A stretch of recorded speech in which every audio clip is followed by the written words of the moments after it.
네, 요즘 것들의 나라 걱정. 네, 2부 시작하겠습니다. 오늘의 나라 걱정은 바로 대통령이 국가가 가장 해야 될 일, 안전이죠. 국민의 안전을 가장 챙기는 일 뭘까요? 사실 이 땅에 평화가 있는 일 아니겠습니까? 그래서 오늘은 평화에 대한 얘기. 사실 또 우리나라가 모두 다 아시다시피 분단 국가이지 않겠습니까? 그래서 어떻게 보면 북한과 대한민국 통일과 평화 이건 정말 빠질 수 없는 얘기인데요. 취임을 기념하면서까지는 아니지만 그런 측면에서 오늘 두 분과 함께 얘기 나눠보겠습니다. 김지은, 박준규님 다시 한번 인사드리겠습니다. 안녕하세요. 안녕하세요. 네, 좀 통일 관련해서 좀 더 집중해서 좀 자기소개 한 번 더 부탁드리겠습니다. 통일 관련해서 집중해서 드리면은 저는 한겨레에 있는 통일문화재단에서 이제 뭐 대북 관련 대북 지원이라든지 또 이제 평화 진작 관련해서 포럼과 심포지엄 같은 콘텐츠 사업을 기획하고 운영한 경험이 한 4년 반 정도 있습니다. 네, 안녕하세요. 한반도 청년 미래 포럼의 박준규입니다. 간단하게 한반도 청년 미래 포럼 소개를 드리자면 글로벌 그리고 대한민국에 있는 청년들이 함께 한반도의 미래를 조금 더 합리적으로 그려나가자라고 해서 계속 휴민트 네트워크를 만들어 나가는 중이고요. 저는 개인적으로는 통일부 평화경제특구 위원으로 활동하고 있고 남북 교류협력 지원협회에서 정책자문으로 활동을 하고 있고요. 민주평화통일자문회의 상임위원으로 직무를 수행하면서 통일에 대해서 관심을 갖고 활동하고 있습니다. 감사합니다. 이렇게 사실은 시청자분들 중에서도 통일? 좀 지난 단어 아닌가? 이런 생각하실 것 같아요. 그래서 사실은 저희 또래인 2030 중에 이렇게 통일을 관심을 가지고 활동하시는 분들 요즘 특히 좀 더 만나기 좀 어려운 것 같은데 두 분은 어떻게 이렇게 통일에 좀 관심을 가지게 됐어요? 저는 어렸을 때는 저희가 전쟁을 겪어본 세대는 아니잖아요. 근데 전쟁의 위협은 계속 느꼈다고 생각하거든요. 그래서 미사일 뉴스나 이런 거 보면은 전쟁이 나지 않을까 이러면서 밤을 이렇게 지새우고 했는데 이제 친구들은 되게 무난하더라고요. 근데 저는 되게 예민하게 느꼈던 것 같고 왜 내가 이런 걱정을 해야 될까? 이런 것에서부터 시작해서 되게 관심을 많이 가졌던 것 같고 또 제가 유엔에서 인턴십을 했을 때 그때 또 느낀 거는 이렇게 많은 나라들의 유엔이 갈 수 있는데 나랑 이제 반대편에 있는 북한에는 이렇게 갈 수가 없구나. 유엔도 갈 수 없고 모니터링도 되지 않고 이렇게 지원을 해도 그래서 이게 맞는 걸까? 이런 생각도 들고 거기서 만난 이제 남북 관계 관련하신 분들 만나면 통일을 준비한 사람이 아무도 없다 이렇게 말씀하시는 거예요. 그래서 이렇게 중요한 일을 아무도 준비하고 있지 않다는 게 말이 되나? 그래서 내가 해야겠다 이런 마음으로 이렇게 이 길에 들어서게 된 것 같아요. 내가 해야겠다. 너무나 큰 너무 좋습니다. 어떻게 준기님은 어떻게 이렇게 통일에 관심 가지게 되셨어요? 이쪽 분야에 활동하는 청년들이 다 비슷한 마음인 것 같습니다. 과장님도 말씀해 주셨지만 이건 누군가는 해야 되는 일이거든요. 하지 않으면 분명히 저희에게 문제가 되건 걸림돌이 되건 저희가 모르는 사이에 분단이 저희에게 침투해 있는 영역이 되게 크다고 느꼈기 때문에 저는 사실 역사를 전공하면서 나라를 이렇게 둘러봤는데 내가 이번 생에 이렇게 짧게 살면서 뭘 하면 좀 직접적으로 기여를 할 수 있을까 생각을 하다가 한일 관계는 해결돼야 될 게 많지만 어쨌든 물리적으로는 대한민국이 독립을 했고 그래서 북쪽으로 딱 봤더니 여전히 포성 소리가 들리고 말씀해 주신 것처럼 그러다가 또 평화 무드가 됐다가 다시 또 포성 소리가 들리기도 하고 이런 부분들을 해결하지 않으면 우리도 힘들고 우리 다음 세대도 힘들겠다. 그래서 이쪽으로 한번 진로를 잡아보자라고 생각을 했습니다. 그렇군요. 근데 사실 두 분도 느끼시겠지만 요즘 세대들 통일에 관심이 없는 경우가 많잖아요. 이런 건 왜 그럴까요?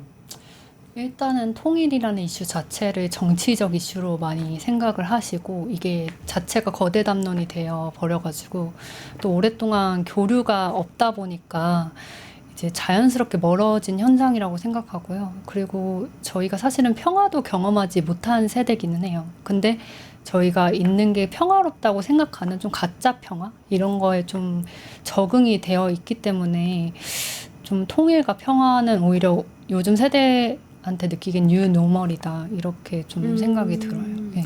근데 저는 들으면서 좀 개인적 경험이 느껴지는 게 제가 이제 93년생 이제 33인데 확실히 그 옛날에 뭐 김대중, 맞아요. 뭐 노무현 이럴 때는 그래도 좀 뭔가 북한에 대한 얘기나 맞아요. 정치적으로 해결하는 노력들을 많이 하다 보니까 그래도 좀 더 친숙했던 것 같아요. 그리고 통일에 대한 단어 자체도 좀 많이 얘기하고. 근데 요즘은 이제 그런 것들이 워낙 이제 좀 없다 보니까 확실히 좀 이제 멀어진. 그래서 맞아. 지금 그때 태어난 친구들 입장에서는 통일이 정말로 익숙하지 않은 아예 다른 일일 수 있겠구나. 또 좀 그런 생각도 드네요. 네. 준규님은 어떻게 보세요? 왜 이렇게 요즘 세대들은 통일 얘기에 반응이 없을까요? 제일 좋은 말씀 해주신 것 같은데 저도 똑같이 느끼는 게 이게 평화로운 게 아닌데 평화인 줄 알고 만성화된 이 사고 체계가 가장 큰 것 같고요. 그리고 지도부에서 이 통일이나 남북 관계에 대해서 제대로 가르쳐 주질 않습니다. 사실 교육 체계가 됐건 국민 여론이 됐건 다른 분야에 있어서는 공론화도 많이 되고 건강한 논의가 많이 되는 반면에 이런 것들은 지도부에서 조금 뭐라 그럴까 으쌰으쌰를 해줘야 되는데 그런 부분도 없고 그렇다고 이걸 가만히 두는 게 아니라 정쟁의 도구로서 계속 활용되다 보니까 북한에 대한 막연한 반감은 지식이 쌓인 거 없이 계속되는데 세월은 지나고 있고 뭔가 같이 한다 그러면 그래서 불쾌한 거죠. 보기도 싫고 이게 만성화됐다고 생각을 합니다. 그렇군요. 근데 사실 저는 좀 이제 그런 생각도 드는 게 이게 통일이나 평화 이런 얘기를 하면 뭔가 진보 진영에서만 말하는 그런 단어다 이런 어떤 선입견도 좀 있는 것 같아요. 실제로는 좀 어떻게 느끼세요? 실제로 그런 게 만연한 것 같기는 해요. 이게 좀 정치적인 이슈로 생각하고 또 약간 이게 진보 프레임에 좀 갇혀 있는 것 같기도 하고 평화는 사실은 어떤 정부에 상관없이 가는 건데 이게 좀 계속되다 보니까 조금 이제 고착화된 게 아닐까 이렇게 생각돼요. 네. 어떻게 보시나요? 통일연구원 연구실장님이 그런 말씀을 하시더라고요. 강연에서 양 정부 정권이 바뀌었을 때 다른 진영의 정부가 나왔을 때 그래도 들여다보면 50% 이상의 통일 정책은 똑같다. 뭐 정당들의 통일에 대한 의견을 봐도 평화적인 한반도 통일을 지향한다라고 돼 있지만 그거에 대해서 접근법이 다른 건데요. 각 진영을 베이스로 말씀을 드리면 아까 말씀드린 것처럼 이런 것들을 국민들과 소통하고 공론화하고 계속 노출시켜서 조금 관심을 유도하는 진영은 진보 진영이 더 잘한다고 보고요. 보수 진영도 비핵화를 통한 평화와 교류 협력을 얘기를 하긴 하지만 너무 스탠스 자체가 그 적대적인 이미지화에 쏠려 있어서 이거를 조금 그 텐션을 풀지 않으면 완전 양극화 말하는 게 서로 달라 보이는 진영으로 보이지 않을까. 결론적으로 하나의 대한민국으로서의 한반도 정책이 나오기 힘들어 보인다. 국민들이 느끼기에는. 네.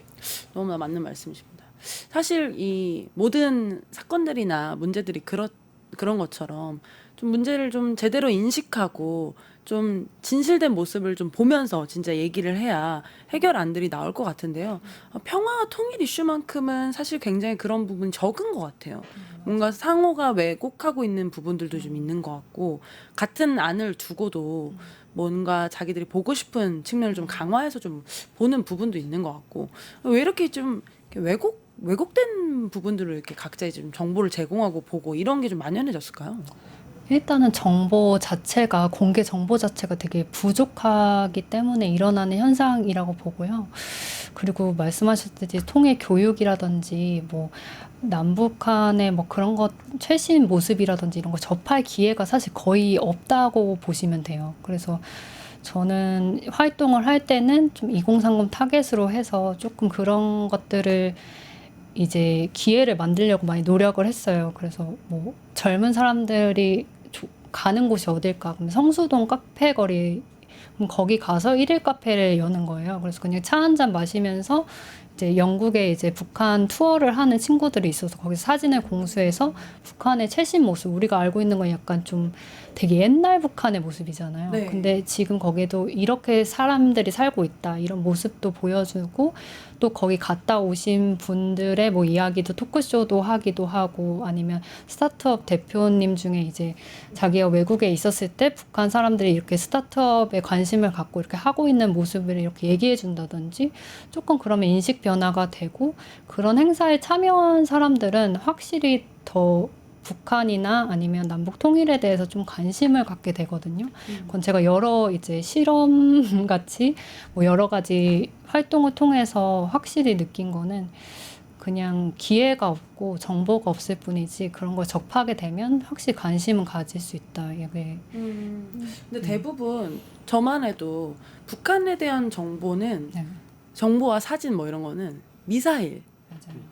김정은의 모습, 맞아요. 김정은 딸의 모습 뭐 이런 걸 이제 주로 느끼지 북한 주민들이 살고 있는 모습이라든지 거기 사회상 이런 거는 거의 볼 기회도 없고 그러니까 말씀하신 것처럼 만나면 관심이 갈 텐데 만날 기회는 거의 없는 것 같아요. 어떻게 보셔요? 만날 기회가 제가 제일 안타까워하는 게 이게 내부 통합이 돼서 조금 전략적으로 만날 기회도 만들고 저희가 보호받아야 될 것들은 보호받고 이런 게 유기적으로 좀 하나의 국가 차원에서 이루어졌으면 좋겠는데 아까 먼저 질문해 주신 질문에 첨언을 하면서 답변을 드리자면 이 대한민국 정치, 그러니까 왜 정치를 말씀드리냐면 이 남북 관계는 안보가 걸려 있는 이슈이기 때문에 최종 결정권자들은 다 국가 지도부가 될 수밖에 없거든요.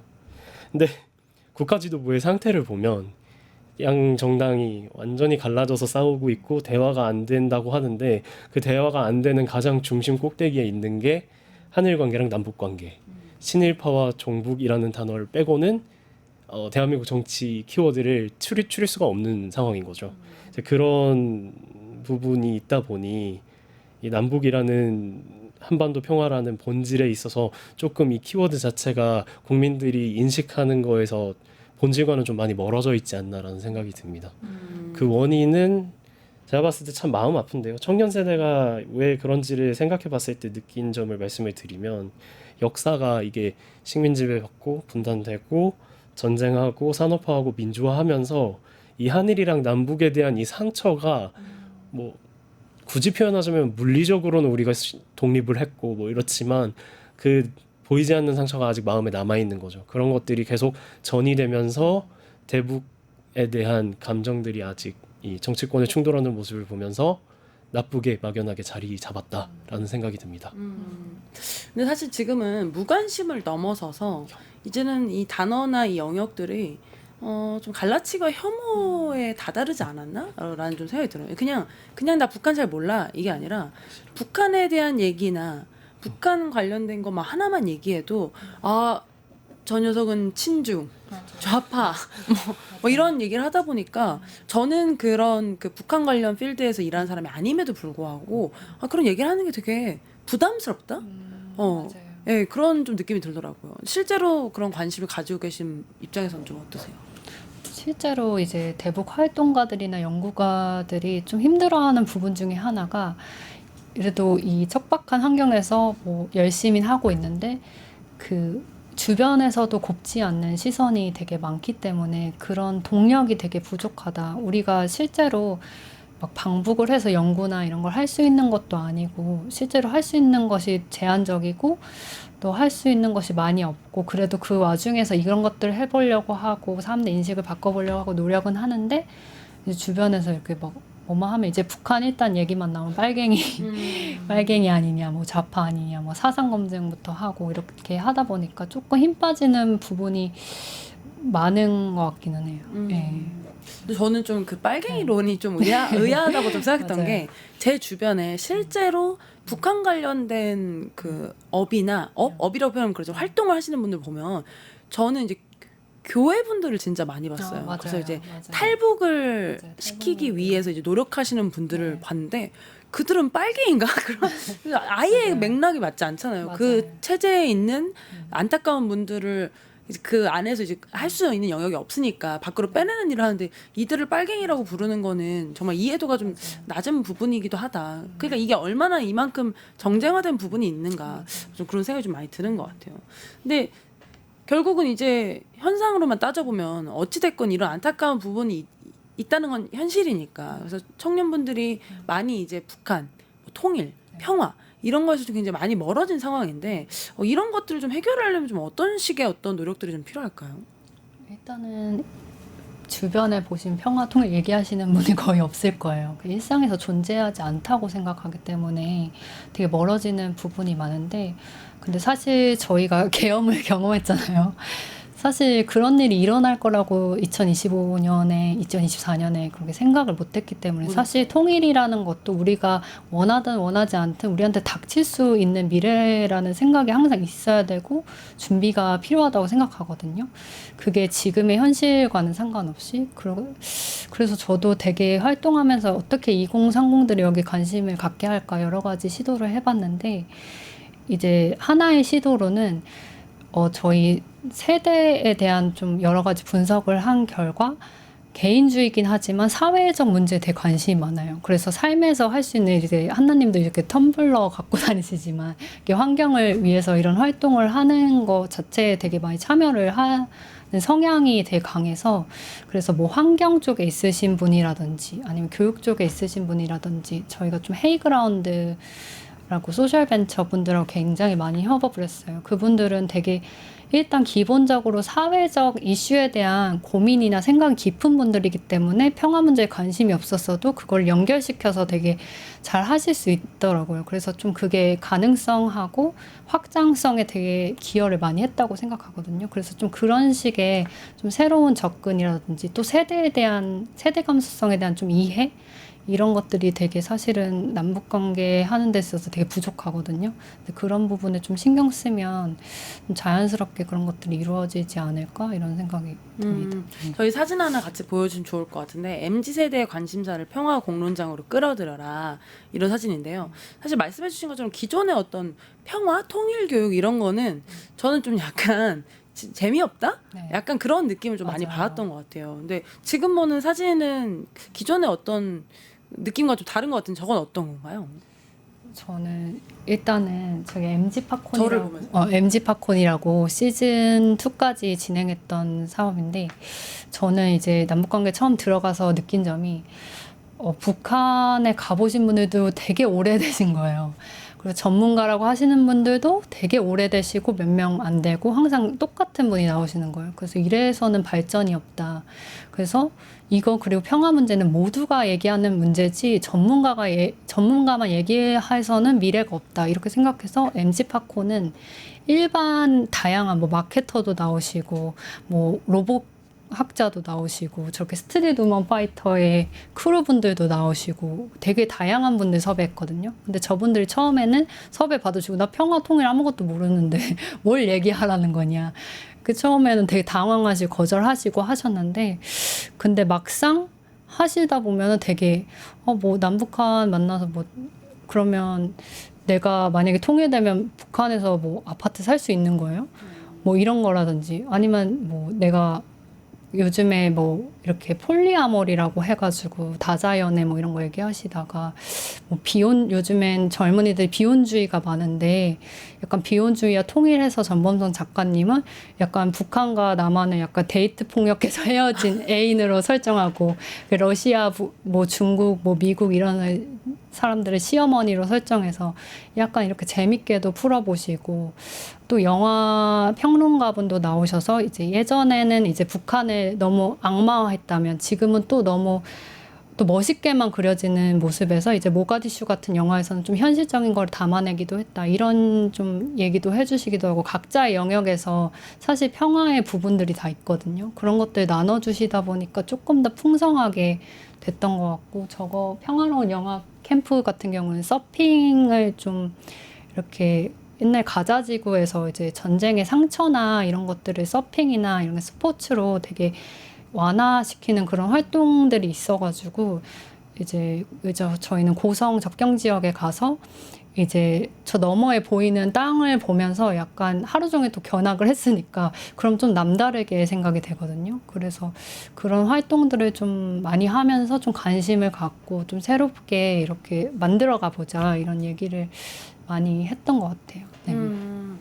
저는 되게 방금 말씀해주신 거에서 되게 마음에 와닿던 게, 사실은 그 평화와 통일은 전문가 맞아요. 몇몇이 얘기해서는 이룰 수 네. 없는 영역이잖아요. 사실 대부분 나라들의 통일 과정을 봐도 국민적인 어떤 공감대, 국민적인 어떤 노력이 없이는 불가능한 영역들이 많은데 사실 저런 그 말씀해주신 저런 행사나 노력들이 어떤 2030의 어떤 평화에 대한 마음을 또 깨울 수 있으면 그런 거야말로 진짜 평화로 가는 진짜 평화로 가는 어떤 방향이 아닐까 그런 생각이 드는데 중계님은 어떻게 하면 이런 그 2030이 이른 네. 어떤 이런 평화에 대한 생각들 다시 깨울 수 있다고 생각하세요? 좀 지극히 현실적인 관점에서 말씀드리고 싶은데요. 이제 가장 기초적으로 필요한 말씀은 과장님께서 해주셔서 일단 정치권에 계신 분들한테 반성하셔야 된다라는 말씀을 드리고 싶은 게 이게 분단의 침투 중 하나인 것 같아요. 우리가 모르는 정치권에서 계속 정쟁의 어젠다로 프레임을 뒤집어 씌우셔서 이거에 대해서 거부감이 생긴 거는 정치권이 반성을 하셔야 되고 그래서 시스템이 고장나 버렸어요. 이게 문제가 그냥 프레임으로 싸워서 뭐 끝나면 상관이 없는데 이게 시스템에까지 영향을 줘요. 학자분들이 정권 눈치 보시죠. 그리고 공무원분들도 정부 눈치 보세요.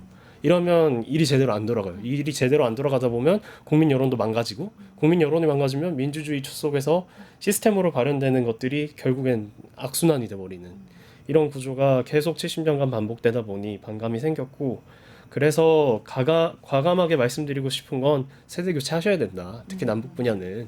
왜냐하면 아까 말씀드렸지만 뭐 지금 소위 주사파라고 말씀하시는 분들이 계신데 이제 그분들은 민주화 운동하면서 이제 김일성 세상이랑 접하셔서 뭐 이렇게 됐다고 말씀하시고 반공을 외치시는 분들은 보통 전쟁이랑 산업화 경험하시면서 그 시대의 어젠다를 그렇게 받아들이셔서 그렇게 됐다고 말씀을 하시는데 이게 되게 웃긴 게 그 시대적 어젠다를 받아들이신 분들이 양쪽 다 막론하고 이거를 탈피를 잘 못하시는 것 같아요.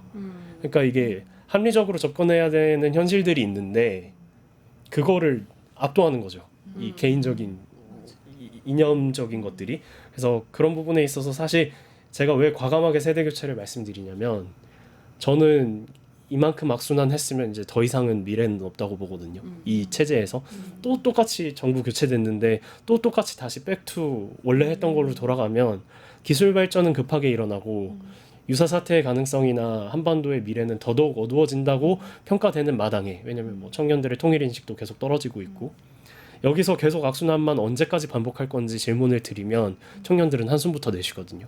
그래서 세대 교체를 과감히 하셔서 남북 분야에 있는 인사들을 페이스오프 하셔야 된다.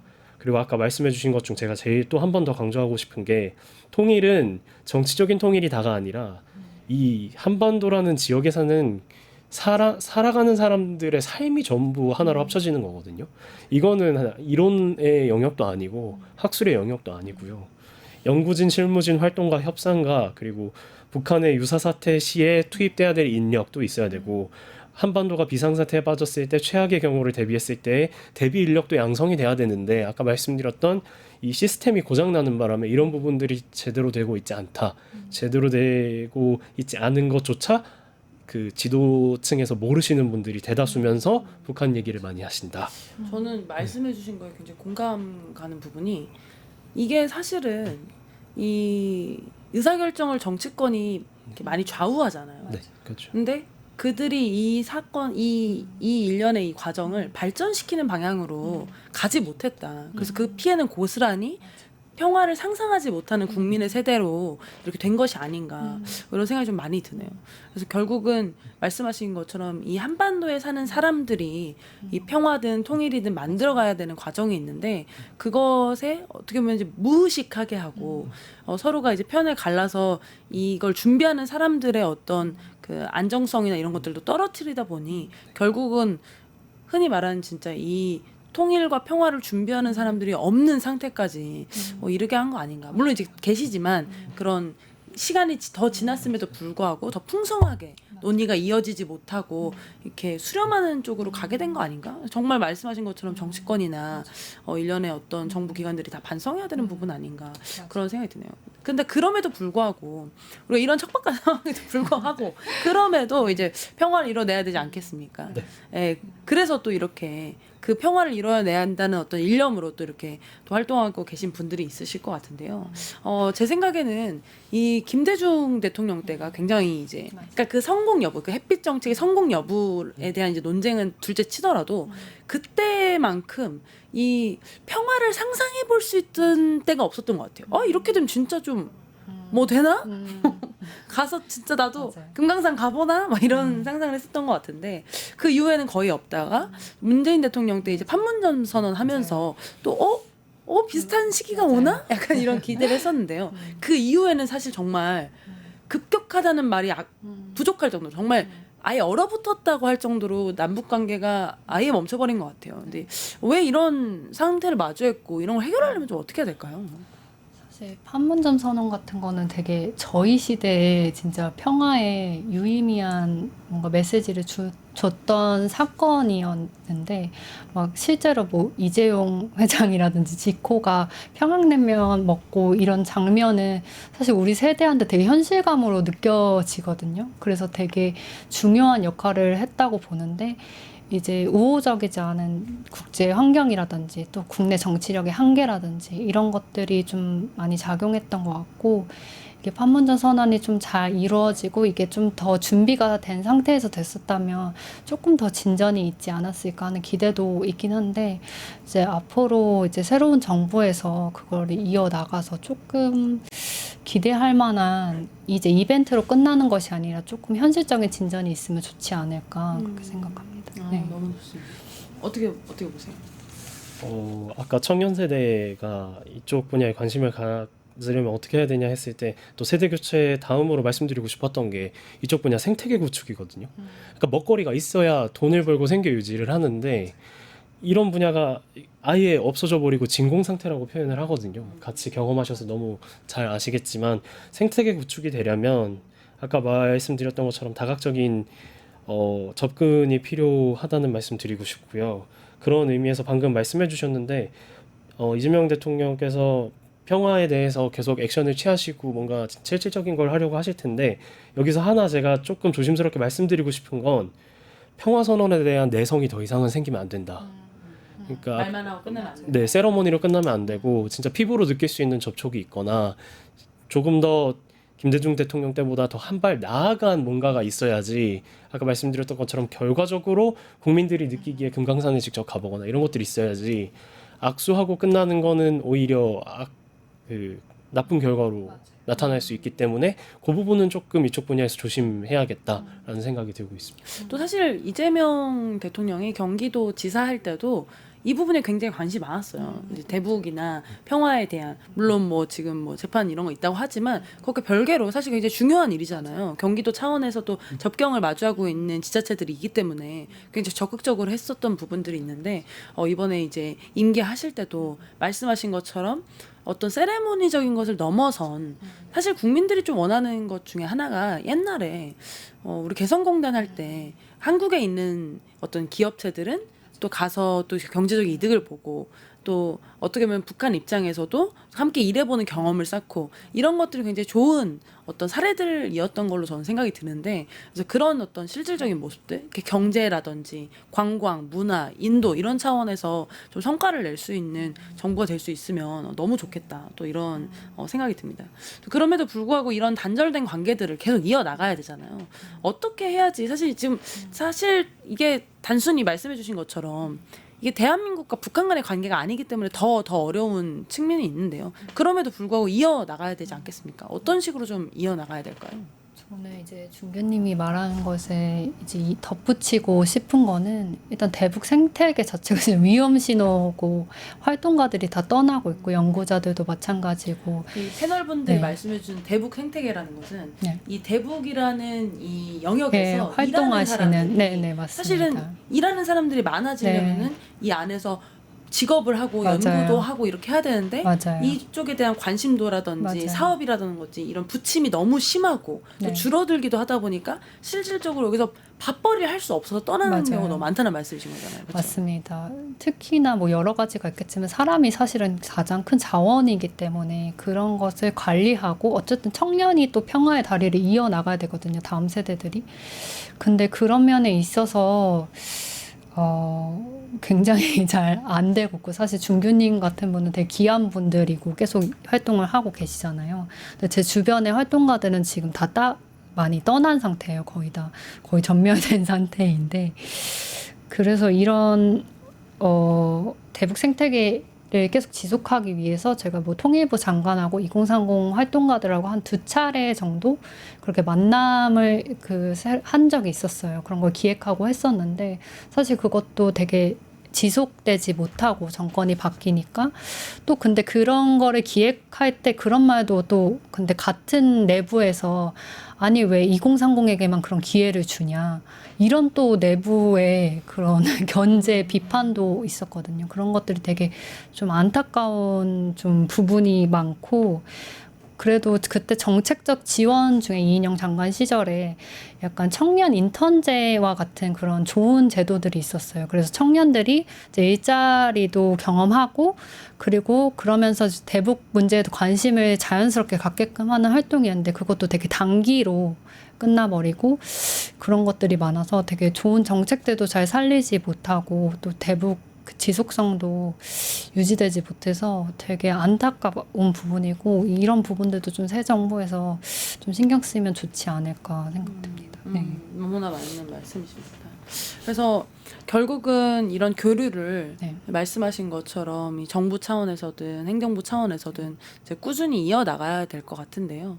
근데 지금은 어떻게 보면은 또 그 기존과는 좀 다른 세상이 왔잖아요. 네. 기존에는 어떻게 보면은 같이 구호를 외치고 좀 운동을 하고 이런 관점이었는데, 사실 요즘 2030한테 누가 나와서 같이 띠두르고 구호해보자 이런 거 나올 사람이 없잖아요. 그럼 결국은 새로운 방식으로의 어떤 접근이 필요한 어떤 시대인 것 같은데요. 앞으로의 어떤 통일과 평화 이런 것들을 만들어가는 관점은 어떤 식으로 좀 전략을 세우고 어떤 방식을 좀 해봐야 될까요? 어떻게 생각하셔요? 저 계속 이렇게 반복되는 어젠다 같은데요. 세대 교체가 왜 필요하냐면요. 통일운동 가까이서 보시면 과장님 많이 보셨겠지만요. 여전히 서명운동 하시고요. 여전히 피켓 들고 소리치시고요. 이거 오히려 청년들의 통일인식을 삭감시킵니다. 그래서 느꼈던 것들이, 제가 지속해서 말씀을 드리는 게, 권한이 있는 생계 유지를 할 수 있는 직책들을 국가의 존속과 미래가 달린 이 안건에 대해서 대한민국이 여전히 컨트롤 타워가 따로 형성이 돼서, 물론 통일부라는 기관이 있지만 사실 뭐 과장님도 아시겠지만 통일부가 정부 바뀔 때마다 계속 엎치락뒤치락해서 많이들 힘들어 하시거든요. 그래서 조금 흔들리지 않는 센터 포인트가 있어야 된다라고, 그게 가장 최우선인 것 같습니다. CPR라는 게.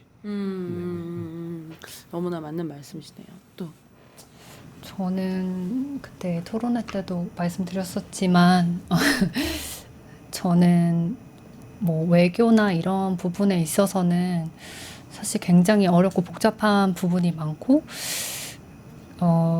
지금 당장 저희가 할 수 있는 거를 생각해 보면, 일단은 첫 번째로는 제가 콘텐츠 기획을 하다 보니까 요즘 같은 시대에 정말 딱 적합한 이제 OTT라든지 뭐 그런 시대가 왔고, 우리가 되게 잘할 수 있고 K문화 강국이 됐잖아요. 근데 그런 것들을 좀 이제 북한이나 평화의 콘텐츠를 녹여서 그런 것들을 만들어서 좀 평화적인 국제적인 공감을 좀 얻을 수 있지 않을까. 실제로 제가 마지막에 했던 활동인데, 예산을 받았는데 이제 정부에서 이제 여러 가지 또 일이 있어서 좌절되긴 했지만 페이크 다큐를 하나 만들어 보려고 했었거든요. 그게 방북을 직접은 아니더라도 그러니까 간접적으로 이렇게 방북하려면 이런 과정이 있는데, 그런 걸 찍어가지고 약간 좀 재밌게 그런 방북하는 과정이라든지 남북 평화에 대한 내용을 담은 콘텐츠를 한번 만들어 보고 싶었어요. 제가 판문점 선언을 봤을 때 그때 되게 여러 가지 뉴스에서 장면들이 되게 저는 인상 깊은 장면들이 많았거든요. 그런 것처럼 약간 재밌게 콘텐츠를 만들면 국제적으로도 자연스럽게 이제 한 번 더 통일해야 되는 거 아니야? 평화의 바람 불어야 되는 거 아니야? 이런 지지도 자연스럽게 얻을 수 있고, 그리고 국내 이제 2030 친구들도 그런 거에 되게 가깝다 보니까 더 쉽게 그거를 체화하고 받아들일 수 있지 않을까? 그래서 저는 좀 그런 콘텐츠적인 측면에서 그런 걸 한번 만들어 보면 어떨까 이런 생각이 항상 예, 마음에 있긴 있어요. 예.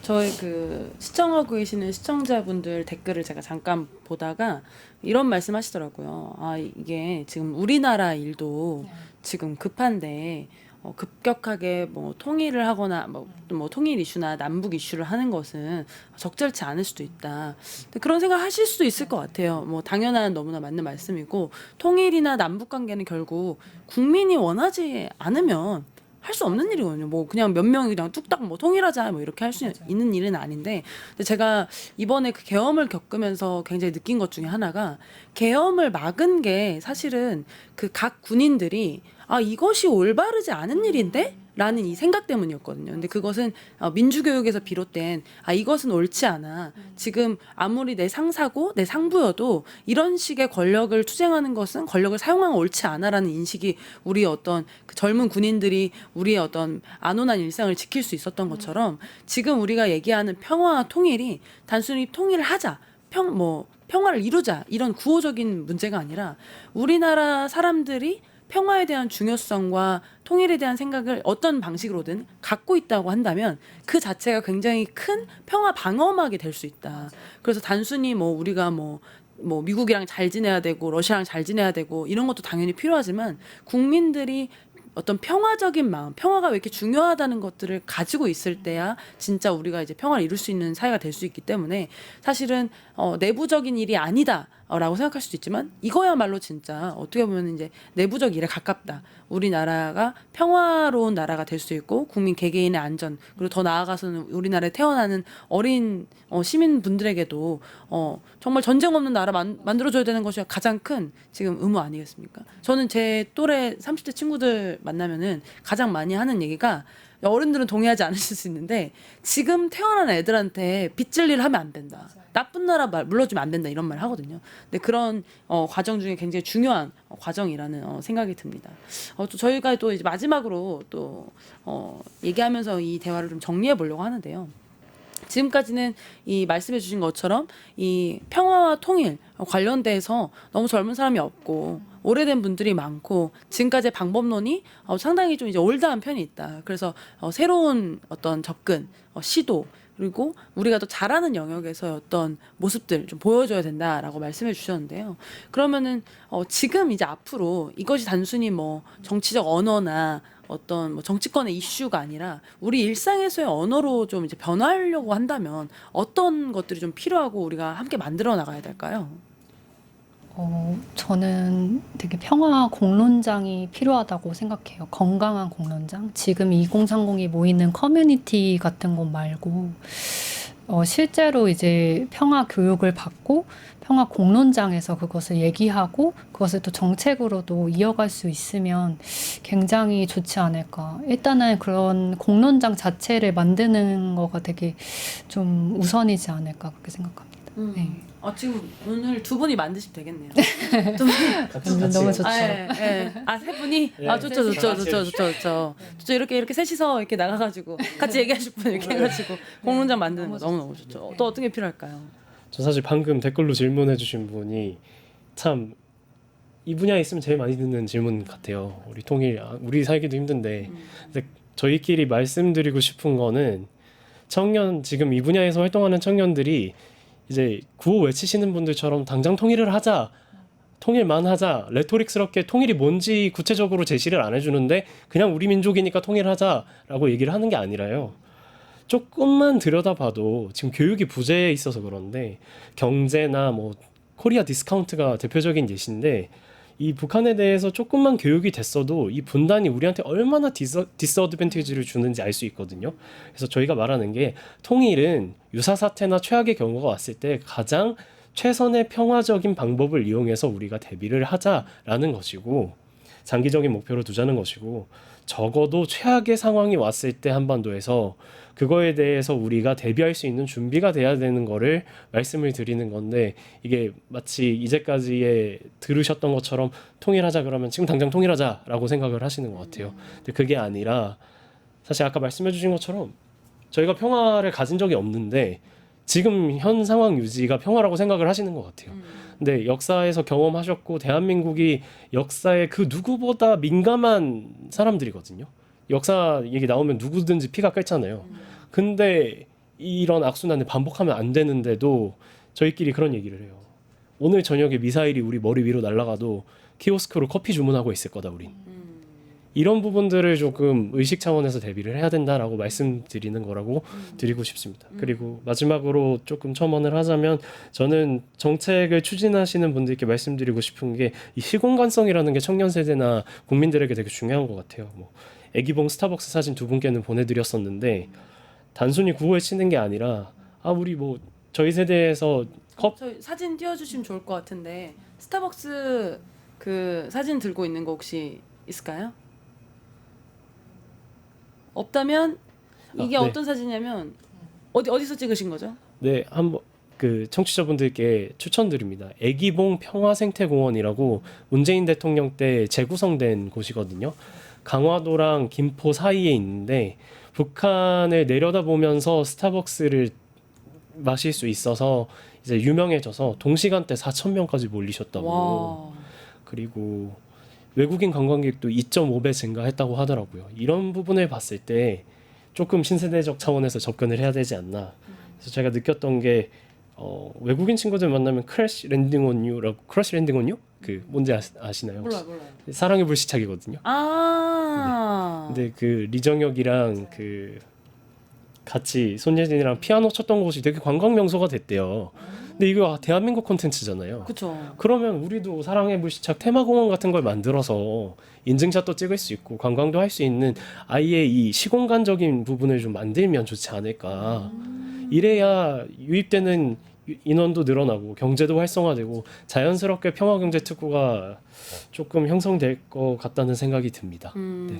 너무 좋습니다. 그래서 말씀해주신 것처럼 이 2030이 대화를 나눌 수 있는 공론장도 있어야 되고, 또 어떻게 보면 일상에서 우리가 이미 만들어내는 컨텐츠 안에서도 또 이제 느낄 수 있는 어떤 평화와 통일에 대한 얘기들이 또 있어야 되지 않을까, 그런 생각이 듭니다. 그래서 오늘 저는 좀 이제 얘기하면서 개인적으로 이런 얘기를 오늘 방송이 아니면 얘기를 할 일이 있는가, 맞아요. 또 들을 일은 있는가, 이런 생각이 들어요. 그래서 정말로 이번 대화가 끝나고 이런 대화를 하는 자리를 좀 하나 만들어야겠다는 생각이 들고, 또 시청자분들 오해하실까봐 또 말씀드린 게, 그래서 내일 통일하자 뭐 이런 맞아요. 얘기를 하는 어떤 논의가 아닙니다. 실제로 그럴 수도 없어요. 맞아요. 저희가 무슨 뭐 내일 통일하자고 뭐 내일 통일 시켜주지도 않습니다. 예. 그래서 우리가 앞으로 넘어가야 될 산재된 얘기들이 너무나 많지만, 사실은 아까 말씀해주신 것처럼 통일을 하자라고 생각하기 전에 이미 우리 앞에 통일이 다가올 수도 있어요. 그러면 그런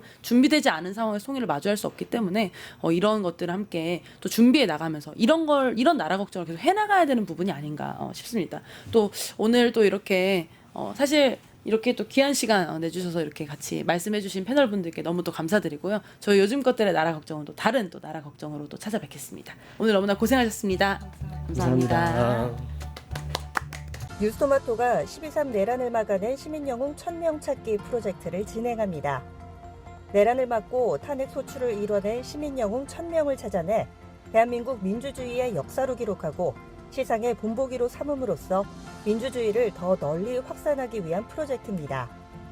이 과정에 직접 참여했거나 참여자를 추천해 주실 분들은 우측 제보하기 QR코드나 아래 메일로 추천 및 제보해 주세요. 많은 참여 바랍니다. 뉴스토마토와 함께해 주실 분들을 기다립니다.